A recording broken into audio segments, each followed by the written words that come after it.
Right, Alan. I've like I said, it was a late cobbled together quiz, but I'm quite pleased with it. And I'll be the judge of that. and actually, I'm stepping away from the usual 3-question quiz because I put a bonus question on the end of this quiz. So there's technically 4 questions. But Ireland record point scorer Liam Finn came up in the news.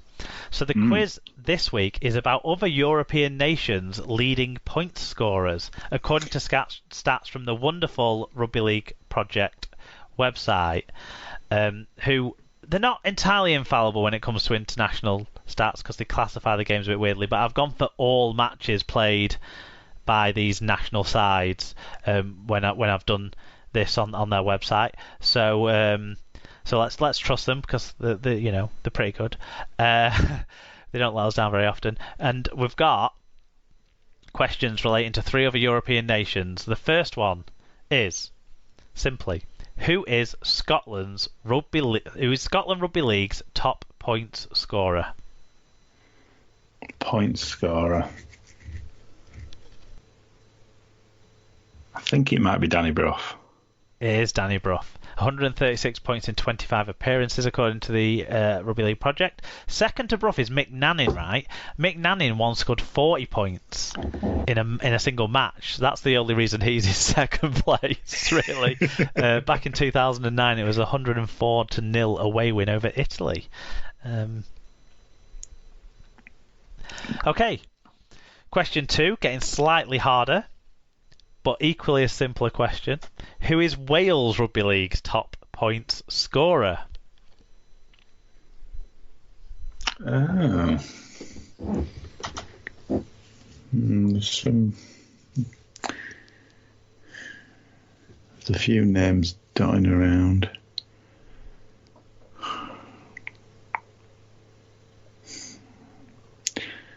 I'm going to go for Iestyn Harris. It is Iestyn Harris. I imagine Lee Breers was one of the other names dotting around, but I think Jonathan Davis was on my list as well. Yeah, maybe when Breers played predominantly for Wales was when Harris would have been the senior player, so taking the charge of the kicking duties. And I don't imagine that Davies did a lot of kicking in the games he would have played for Wales, and obviously he was getting consistently selected for Great Britain as well, wasn't he? Yeah, that's true. Yeah. But Iestyn Harris has 165 points in 20 appearances. That is really impressive strike rate for Harris. Okay. Who is France Rugby League's top point scorer? This to get a clean sweep. There's a bit more. I feel like there's a bit more history here. Yeah, because they don't get players sort of filtered out to play for Great Britain or England, do they? No, Scotland exactly. And Wales would suffer from. The only name I can think of, and I'm not entirely sure, I'd probably go for Thomas Bosk. No, it's definitely way more historic. It's Puig Hubert. Yeah. There you go. You see, that was always the risk. To give him his given name at birth. 389 points in 52 appearances. Wow. For the enigmatic, podgy fullback. Probably smoking a jit out at the same time, I would imagine. Yeah, Le Pipette. One of the most remarkable things that is on his Wikipedia page, and I'd love to read. I need to find a biography or something about this guy to read. Actually, that's available in English to read, because there's just so many remarkable stuff. But the thing that I absolutely loved the most wasn't the smoking a fag whilst he's playing a game, wasn't the drinking 3 glasses of red wine at half time, it wasn't even the letting players score tries if he thought someone else had missed a tackle, so he's not going to try and make up for their mistake, they need to suffer for their mistake. It's not even that. It's the note on his Wikipedia page that said sometimes he would leave little poems behind the sticks for his opponent's sides after he'd scored tries. I mean, this is the greatest person ever in rugby league, surely. I imagine he was an arsehole to be around a lot of the time, but there was a lot of love for him too, because of course there's a statue of him at the ground at Carcassonne in France. Yeah, there's a certain je ne sais quoi about Puig Gilbert. Yeah, well, exactly. Even his name has got a story to it, hasn't it? The fact that the surname was so omnipresent in French rugby league in Carcassonne when he made his debut that to differentiate him from other players on the same side, they wrote his name the other way round. So instead of it saying Hubert Puig, they wrote it as Puig Hubert, and it stuck. That's brilliant. There's just nothing about it that isn't remarkable. Obviously, he went on the tour to Australia when France's first tour to Australia, and he outplayed Clive Churchill. Just so much phenomenal stuff about the guy. Anyway, there's a bonus question, like I said, but you've done well, 2 out of 3 so far. But the bonus question, as well as being their national team top point scorer, what other fact links Liam Finn, Danny Brough, Iestyn Harris and Puig Hubert when it comes to international rugby league?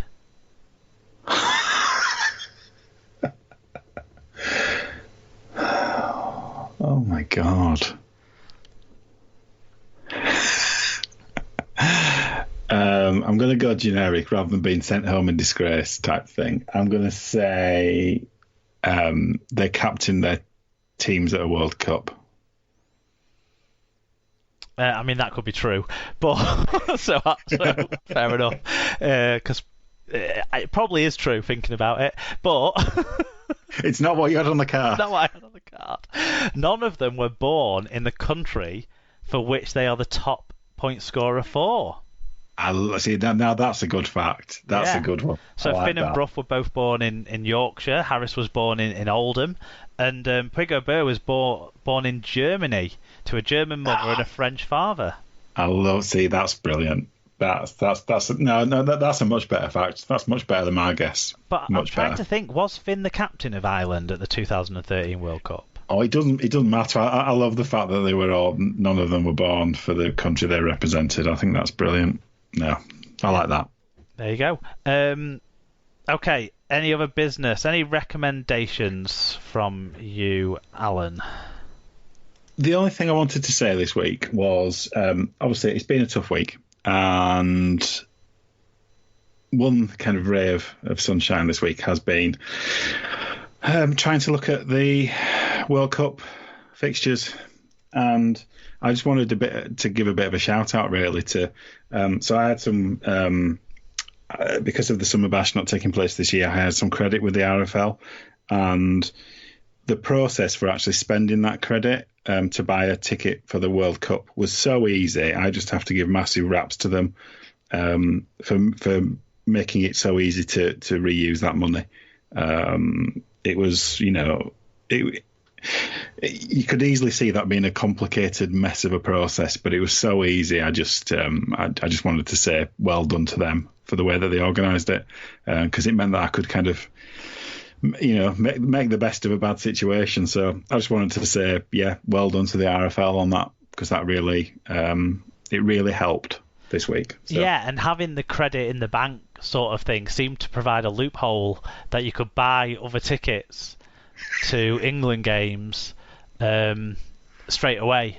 On, you didn't have to go through the it was a different category. Yeah, it was a different category, wasn't it? Yeah, so you didn't have to be an England fan. You could book as a creditor. The England fan club members were the people who get the priority access to England tickets, but effectively the people with credit got given priority access as well. So I had 150 odd quid's credit from the Ashes games this year. Oh, of course, yeah. To spend. Which was quickly used up on the opening game, the England game at Bolton, the final, the 2 England women's double headers at Headingley. I used the credits and then a lot of my own cash too, to buy tickets to and the Emirates semi-final. Yes, yeah. And the To be fair, that's the only thing I've done so quarterfinal. far. Oh no, yeah, the women's double headers wasn't included. It was the double header where the women play at Anfield. But basically, all in all, with the stuff that I bought through the RFL website, from the credit, from the having the credit and the ability to then buy other tickets to pay on top of what I got for the credit for, and then going onto the onto the Rugby League World Cup ticketing website. Once they'd ironed out the issues of not actually presenting the payment options on some browsers, there's going to be problems with these things, isn't there? Inevitably, unfortunately. But it got sorted pretty quickly, and I managed to buy a load more tickets on there as well. And I ended up spending over £850 on World Cup tickets. So we better get our shit together and be able to go to games next October and November. Yeah. My logic is that if you get in early, I'm hoping that if we do have restricted kind of capacities, that they might look upon you favourably. If you've kind of bought your ticket on the day of release, you think, well, actually, these people are mental, and they're kind of, they've bought a ticket more than a year in advance. We should probably, focus on them maybe. The noises coming out are positive that ticket sales have been quite good across the board. Certainly the England matches have sold well, the England group games. I'm sure the final has done reasonably well, and I imagine the Emirates game has been a positive uptake, because they will work it so that England play in the semi-final at the Emirates.